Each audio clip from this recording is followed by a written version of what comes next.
like, oh, and then give a suggestion. Like, what if we went this way with it a little bit? Change it. And, if you don't like that, fine, that's cool. What about this? Being personable. It's a interactive thing. For me, when I produce, like, there's guys that'll bring you into their studio, play you a bunch of beats, and be like, "Oh, you want to sing on this one? Cool, yeah. Let me fix it up, and then or you sing a scratch vocal on it right now, and then I'll produce around it, and then you can come and do the real vocal, or I'll just produce around your vocal." What is that? Is that really? I mean, that's just. I mean, no knock on DJs, but it is DJing when you're supposed to be songwriting, right? DJing is a really awesome thing, so there's no this on that. But if you're songwriting, that's a different game. And so for me, it has to be personal. You have to connect. So that's why I just love them to come in, and I don't even prepare anything on a session. Let's go. Let's play. That's what you're here to do. Let's jam. Let's see if we vibe. Because if we don't vibe, like, and this touches on the other thing, I don't want to have anything to do with it. I don't want to waste my time working with someone that I don't get along with. Especially when you spend that much time with somebody in the studio. Like, no way. Suck up your pride and just be like, I don't think I'm the right producer for you. I've done that so many times. And how does that end? Is it sometimes they come back with even more money, honestly. Like, and then you got to make it work somehow. I want to touch up on something Josh asked earlier, which was the whole single versus album thing. I forgot what was your answer, but that's something we Josh, as you've had some great questions, by the way. We were even hanging out. all right. Yeah. Well, Josh, you wanna ask what was your question?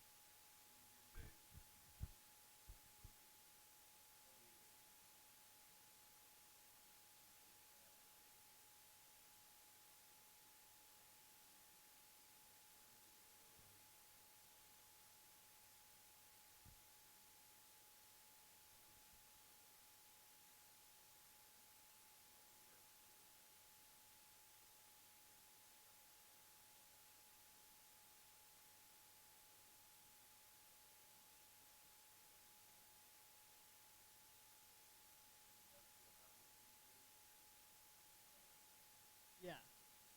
Um, so, so there's a couple ways you could look at releasing singles, right? Yeah.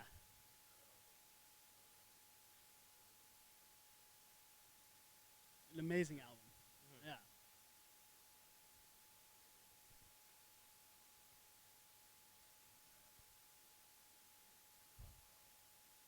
Or has it though? Yeah, yeah, yeah. So there's two ways you can look at singles, and people are doing this like, are they releasing things as singles and it's just like a single? It has nothing to do with their next song, or is a single a part of a volume, right? A never-ending evolution of your sound. That's the other way to look at it. I think that working that way is very effective financially because you're not wasting money on throwaway tracks, right?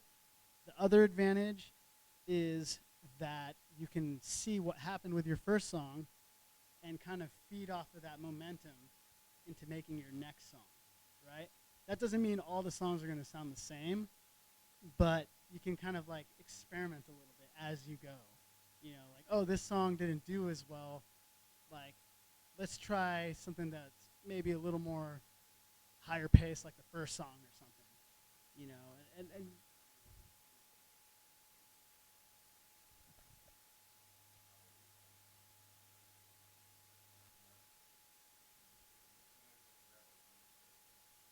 yeah.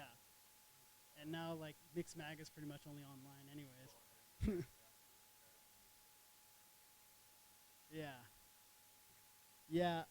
Um, I think like there's still like, I mean, look at John Mayer, right? You still got amazing artists out there who are making hits, awesome songs, you know, um, that are more like band like, and if they're not, even if it's sequenced, that it was done with like real instruments and stuff, like most pop music is. It's still real instruments, even if it like for me, if I'm working on something that's electronic based, I'm still playing through the whole song, even if it's the same chords, and even if I'm going to quantize it, because guess what? There's still my velocity from playing the actual chord in the first place, and that makes it move a little bit, right? You want, and also like maybe not quantizing stuff, you get the swagger, you know. But back to what you're saying, like I don't think it's a lost art. One, I mean, you know, Spotify, Apple Music, whatever, kind of picks up on the algorithms that you've been looking at. So it's going to feed you stuff based on what it thinks you like. Same with YouTube. They don't You can feed actually go you and albums, preset all this stuff. and they feed you track by track. They don't feed you albums. You know what I mean? Exactly, yeah. But so, and then the other thing I want to bring up about this topic is that if you have no content out there, then by all means, like drop an EP or something, right? Get the ball rolling. You know, if you have one song, I have this artist I work with, and she's just an amazing singer. And, you know, she got so butthurt because, you know, she was on another project I did that got, you know, like 1 million plays, whatever, for like someone's first record. And then, you know, her thing, it's like, I'm struggling to get 1,000 plays. Like, what do I do? I'm like, you gotta, like, you know, release more stuff. Get out there. Like, work hard. You know, maybe let's put some features on your next track. Whatever it is, like, we can't just, like, throw a single out there and expect that you have God's given right to have your music listened to by everybody else. That is totally an arrogant way of thinking. You know, no one is God's gift to music. You know, God or whatever power or whatever karma or whatever, like, gave you that gift. You know, it's you know, you have to use that gift to entertain, right? It's entertainment, to make people feel certain things, to help people live through their emotions sometimes. That, you know, it's funny because a lot of the biggest hits have been breakup songs. You know, people love breakup songs. You know, fuck you and fuck him too. You know, come on. Leon, you just stepped in. You got any questions for Adam? Go ahead. Murray, we haven't heard from you. Do you have any questions?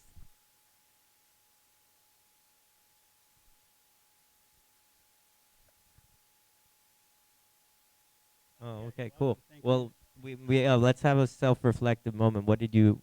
Can you name something that you? Well, because Adam talked a lot today, and is there something that you want to share that you learned today?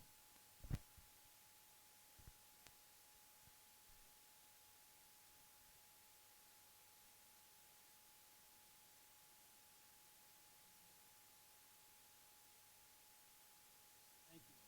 Yeah, I really kind of thought about that before I came in. You know, I don't really like to stick to a script and, you know, go about it that way because you miss so much. You know, my assistant in LA, Lizzie, you know, because I really want there to be like a badass girl producer who succeeds me. You know, so I'm teaching her the ways of the dark side myself. Um, like, you know, it's we're 4 years into it, and she's learning something new from me every day. And I didn't just start off like, okay, this is a 1/4 inch cable, and this is an XLR cable, and this is a that. You know what I mean? I just did it the Bali way. Threw her right into the middle of it, like, okay, come on, grab this. Okay, let's do that. You know, and this is why we're doing it. And as we go, I explain. And she's super good now. She's a really dope producer. You know, and we work on things every day together. And she's I couldn't even survive without her. To be honest, like I don't even know where anything is in my studio anymore. She puts it all away. You know, she says like working for me is like, you know, being a babysitter. I never put the toys away. I'm cranky if I didn't get to play, which means surf earlier in the day. You know, so whatever. And you know, if I'm hungry, then I throw a fit. But that's the other thing. Like when you want to be creative, like you want to feel good, right? If you're having writer's block, don't sit there and make it worse.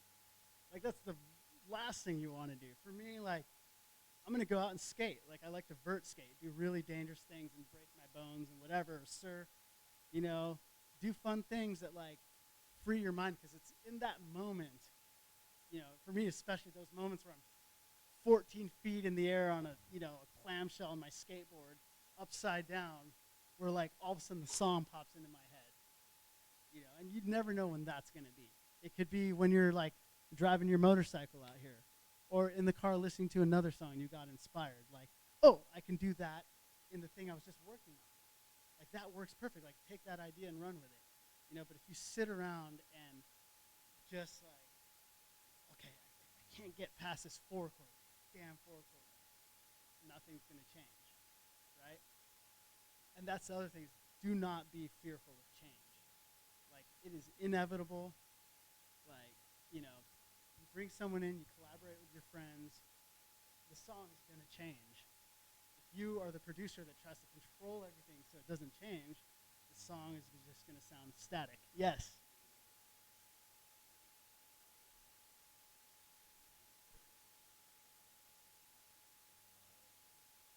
Yeah. I do that out of principle for myself just to screw around. Even if I'm, working on some song and they don't hear me doing it. Because you never know, like, when you're gonna get an idea, right?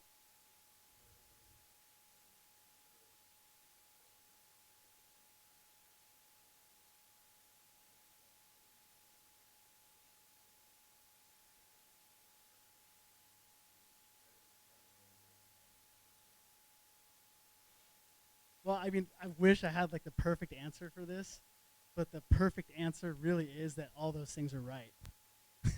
You know what I mean? They're all right. So, yeah, the music needs to fit the lyrics, and the lyrics needs to fit the music. And the key here is to make the best decision for what the song needs, right? So if you have a killer lyric, like run with it because you could always use your chord change on another song. So, like you said, this is something too. What happens when it falls apart with an artist? Well, as long as you did your job well, as long as I did my job well, I'm sitting on a badass instrumental, right? Sell it to someone else. Or if you're working with an artist and you had this idea and things just changed, remember what you did or save as. By the way, save as in your project is huge. Multiple One, versions of if you took your project backwards because you drank or whatever it is that you did and like the song just started erasing or whatever, at least that before you did all that dumb stuff that it's there saved, or if you got depressed, we're all artists, right? We're happy and then you wake up and you just want to smash some stuff. Guess what gets smashed first? Your song. You go into the studio all depressed and you're like, oh, this song is a piece of shit. Ugh. But actually it might have been pretty good. Save as, because you don't know yourself. As an artist, you do not know yourself. Um, yeah, we're reaching the 2 hour mark. So if any other questions, Josh, you had like a shitload of questions.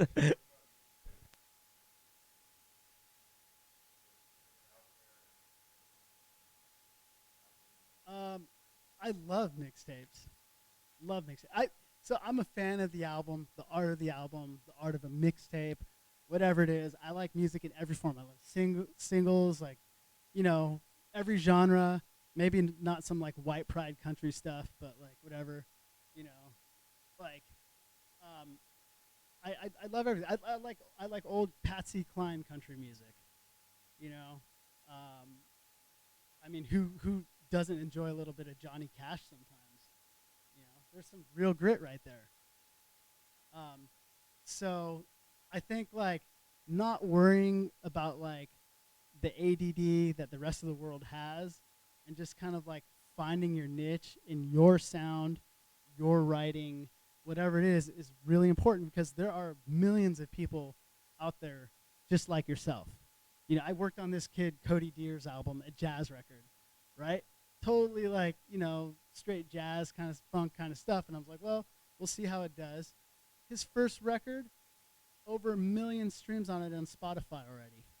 His first record out of college, right? I wish I could have done that when I was a kid, and like it's jazz music. It's jazzy funk. And here I am making like, pop music all the time. But his record did really well because there's people that want to listen to that stuff and he tapped the vein. yeah, that's what he did. That was funk and jazz and R&B kind of stuff. Um, I love mixing genres. I feel like everything you hear that is new is a mix of genres. Right now I really like messing around with like, you know, mixing like trap music with like bossa nova. I love bossa nova chords. Right, I was playing some of that earlier. Bossa nova chords are so interesting.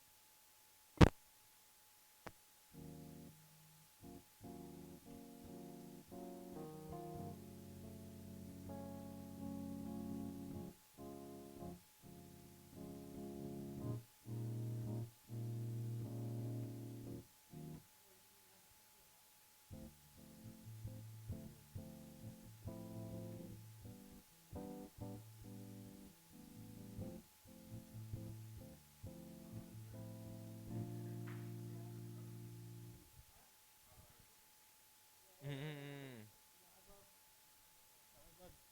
Joe Beam. I love Horace Silver. Um, just all this cool stuff. Actually, Joe Beam, I work with his grandson, Daniel Joe Beam, now, and he comes to the U.S. We've done a lot of tracks together. The guy is just an amazing pianist, and he's cool. Like, if you're like that good at something, don't walk into a studio being like, "Oh, I'm the best like piano player ever."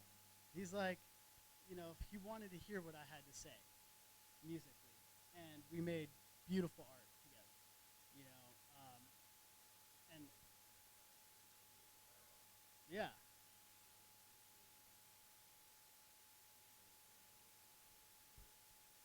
yeah,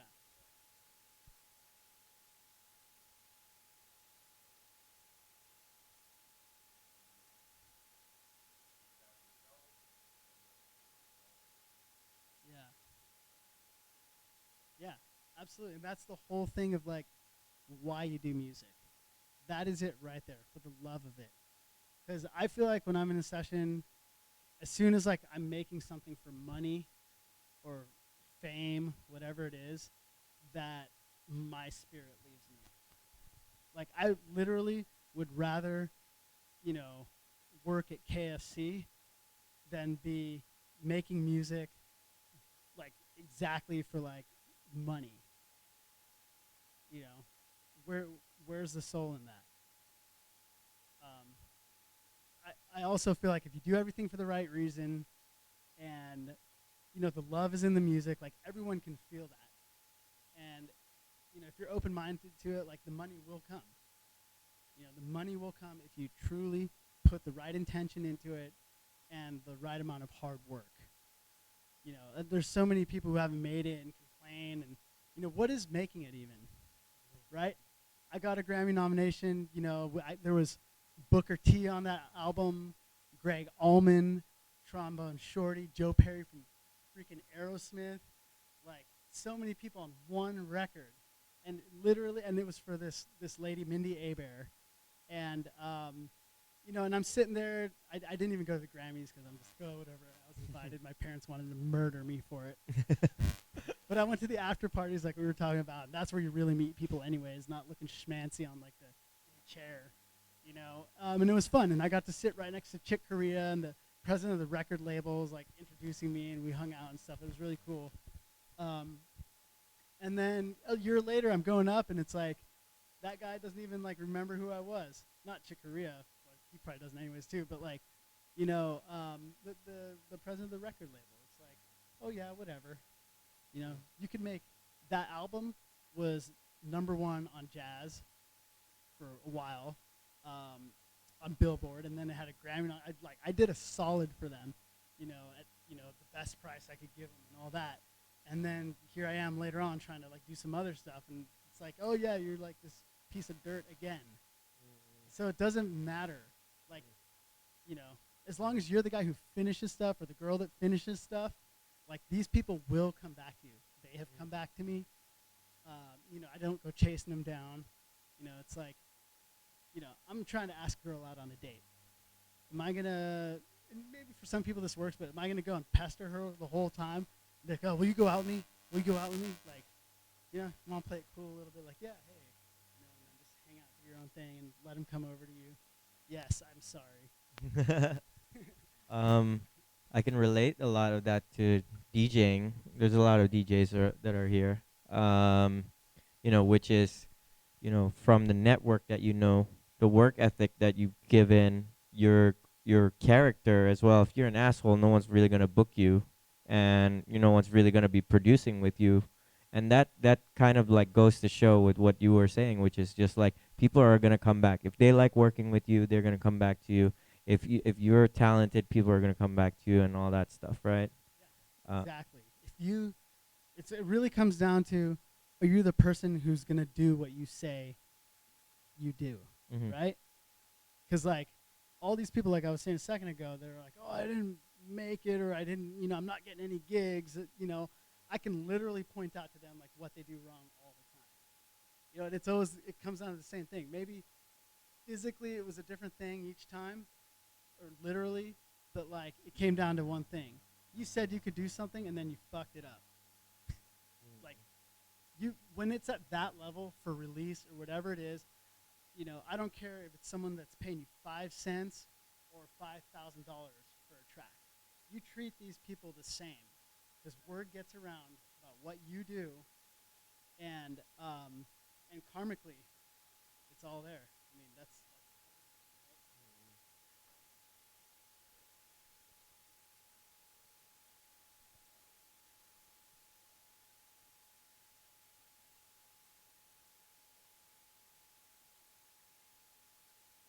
and there was that whole Robin Thicke thing as well. Yeah. So that one was more of like a very, very savage ripoff. But at the same time, I could see how that could maybe be an accident, but it's pretty hard for that not to be an accident. But all these things, like, yes, And then get sued. the whole thing is that when you become famous, you're going to be surrounded by sharks. You know what I mean? So I was in this group, you know, that we all worked together, and you know, we made a record and got a Grammy nomination for somebody and all this kind of stuff, and then people just started stabbing each other in the back. You know, you see your best in this industry. The harder you work and the more success you get, the more heartbreaks you're going to see. You're going to see your best friend stab you in the back. You know, and it's heartbreaking. I continuously see it every year. Someone who I really care about. I'm always trying to do the right thing. You know what I mean? And someone's always got to just step on you to get up ahead. Let them go, because something's going to bite them later on down the line, Very true. anyways. You know.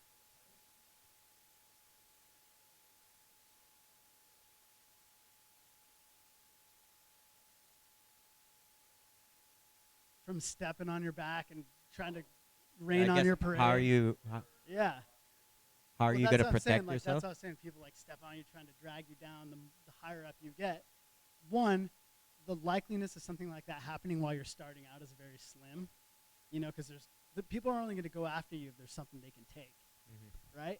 And in a way, if you made a song that a whole bunch of people listened to and then someone sued you for it, it might be good for you. You know, because then all of a sudden everyone's like, "Oh, did you hear about that song?" And they're going to check it out. So maybe you stop making royalties, or you got to fork over all of it, or whatever. But now you can make another song that maybe, that doesn't happen with. So there's a couple different ways to look at that. You know, it's like Paris Hilton making a sex tape, right? Like, in a weird way. But like, she just got the attention, right? You can rip off someone's song and get his attention if you want. Maybe that's not the best way of doing something, but it's a way, right? Um, I think like, you know, it's really hard to come up, maybe impossible to come up with a chord progression that someone's never thought of before, right? But with all the variables in there, like top line, which is the melody, lyrics, beat, right? All the different instrumentation that goes in, it's going to be very, very hard to get sued for copyright infringement.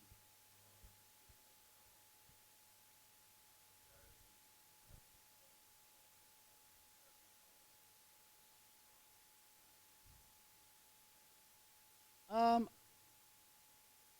I don't think that's the reason why that happens. I think that's just like something that like a group of A&Rs, at like one of the labels that like owns a 90% share of the market, have figured out that like not any one person can have too much of a share in the song to like revolt or like say anything or have too much power. Yeah, and I hate those. I hate the like little writing, you know, workshops or whatever those are. I try not to be a part of that stuff. Um, what is that like? Okay, let's take this verse from this person's song, or this line, of their verse, put it with this line of their verse, and then blah blah blah, and piecemeal the whole song together. It's like, so what does this song mean? Because you could literally read it backwards and it still means nothing, right? That's one thing. I did a lot of hip hop back in the day, and working with rappers really made me like think about the lyrics as opposed to my ear, being a piano player getting dragged off with the music and the melody. With rap, it forced me to really pay attention to the lyrics. What is this person trying to say, right? When we're writing a song, what is it that you're trying to say, and build up to that, right? Um, like just all that kind of stuff, like adds in. It just multiplies. Yeah, I want to wrap it up a little bit because it's already it's getting to 9 o'clock. I guess my final question, as because we're a place of inspiration, your top do and your top do not, for people who are trying to start out, maybe they were producers and they're trying to make it in the game. Your best advice, go. Okay, so we'll start off with do not be a liar. That's my biggest one. Do not be a liar. Do not be a backstabber. Right? All these things will catch up with you. Right? I said this in the podcast. When I was a kid, we would do these jazz festivals where all like, our jazz band from our high school would go and play, and, it'd be a contest and whatever. And at one of them, I got to watch Wynton Marsalis, this really famous trumpet player, play. And I had a backstage pass because I was in like the county honors band or whatever. And so I got to go backstage and meet him, shake his hand, ask him a question. I got a question out. And I was like, what's your best, word of advice for, being in the music industry? And, he autographed my ticket for me, which is still in my wallet to this day. And what he said changed my whole life. And he said, don't be a professional somebody, be a professional yourself. Solid quote.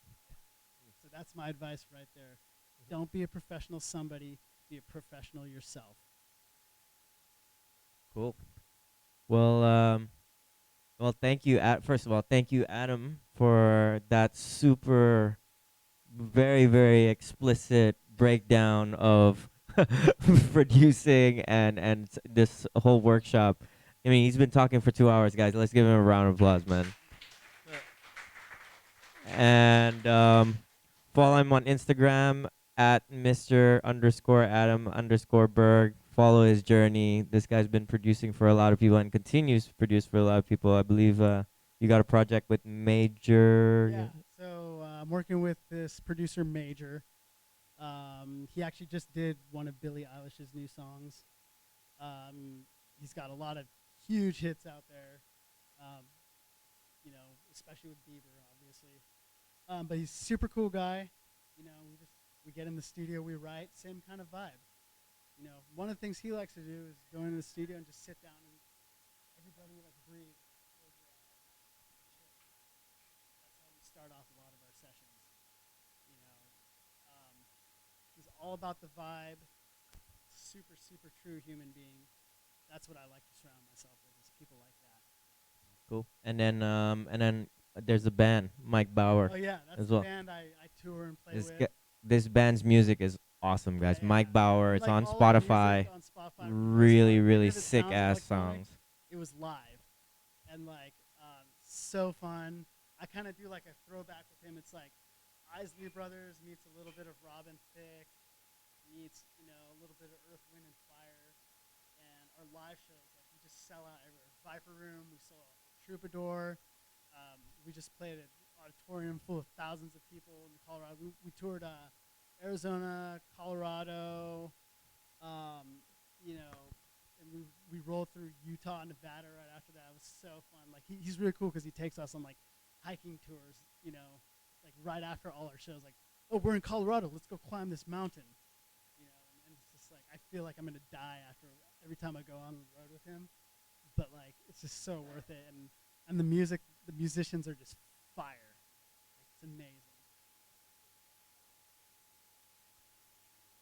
Yeah, and that's another thing. Like I feel like it's really important not to just be a studio musician. If you want to expand, play in people's bands, sing in people's bands, whatever it is that you do, like play, because that's the only way you're gonna get better.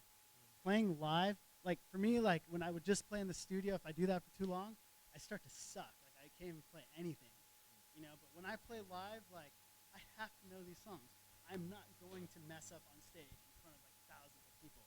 How embarrassing is that?